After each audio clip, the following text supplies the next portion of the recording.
we continue our conversation now about the changing face of forensic science with Diversity Outreach Committee member Joe Trevino and AAFS fellow Kelly Knight. Welcome to you both. Hi, thank you. Let's talk about what the Diversity Outreach Committee is. Sure, the Diversity Outreach Committee is an AAFS committee devoted to highlighting and promoting diversity within AAFS, our own academy, and forensic science.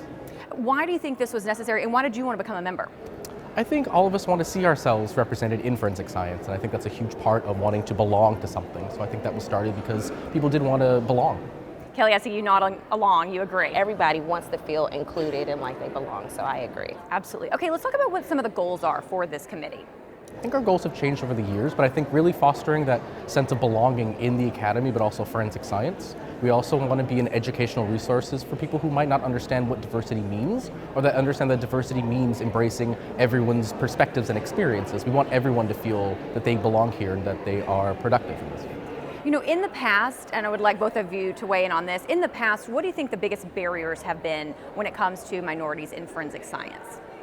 I mean, I think representation is one thing for sure, right? So like if you don't see yourself in the space, it's really hard for you to feel like you belong. If you don't feel like others acknowledge and address the unique needs that you have, regardless of what those needs may be, because like Joe was saying, in terms of understanding what diversity means, a lot of people automatically think racial diversity, which of course is important, but there's so many other things that are important in regards to diversity. Like, for example, I heard the president-elect mention that we have a mother's room for the first time. And I mean, that is diversity, acknowledging that there are people here with unique needs, and it's difficult for them to be a part of something like the academy if we don't acknowledge and address those needs. I love the way that you put that. We need to open this up to more than just acknowledging race.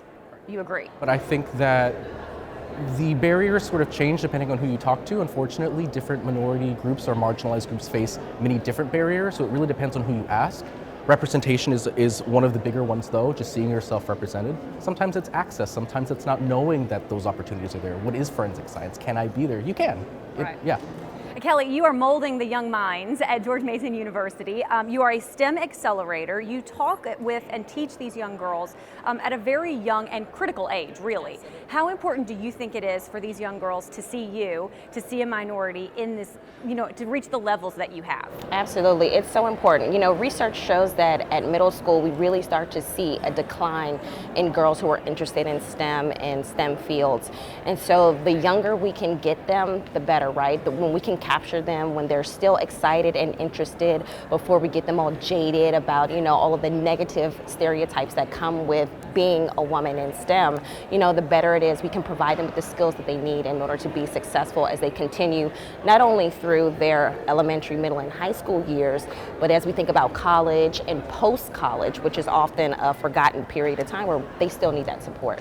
Is it a situation where girls just think, oh, that's typically been such a male-dominated field, I don't even think about it, or they are a little intimidated because, like you said, they don't see themselves there. They don't see a lot of women in STEM. That's part of it. I mean, I know, I'll speak personally, like I can come to this academy now with, you know, red lipstick and animal print and leather, but, you know, when I was younger, I would have never imagined that showing up as a woman in my full authentic self would be accepted in forensic science or any type of STEM field.